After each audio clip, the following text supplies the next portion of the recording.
I'm telling you, there are a few things in the world that you'll find that'll be better than a venti blonde ristretto tuxedo with 2 pumps of white mocha, oat milk, and whipped cream. In fact, probably the only other thing I could think of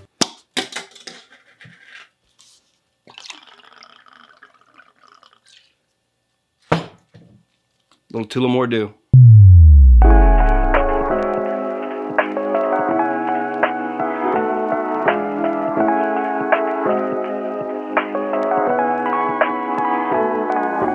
Alright guys, before we get into the cocktail, let's talk a little bit about its inspiration for me personally. I have had one of these Irish coffees at Buena Vista Café in San Francisco, and to know that they go through about 100 bottles of Tullamore Dew on their busiest days and can make upwards of 2,000 of these is mind-blowing. So, I mean, with that being said, I mean, how hard could it be to make? Alright guys, let's get into the cocktail.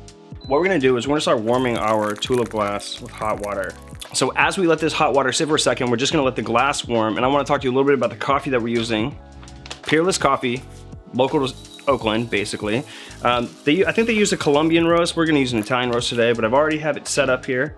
So now that our glass is getting kind of warm, give that a dump.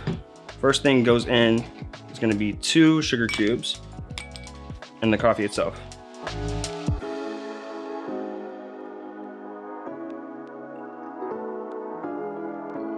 With the spoon, we're just gonna break that up. Next step, gotta get our Tullamore Dew. Tullamore Dew is actually what they use in this cocktail. You can find it everywhere, pretty cheap.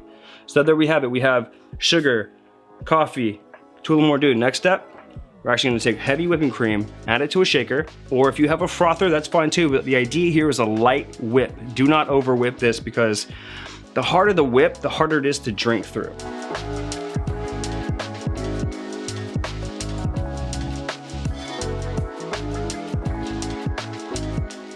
The next important part, you don't want to pour directly into the coffee, because then you're going to pierce it and it's going to mix. And the idea is to not mix it and to keep the actual whipped cream right on top, so that when you drink it, you don't take away from the heat of the coffee, but it's not too hot to drink. And then you have it, guys, the Buena Vista Irish Coffee. Thanks so much for watching, guys, and I can't tell you how much it makes me happy to be back. Keep an eye out for us, because from this moment forward, no matter what we do, we'll be fucking lit!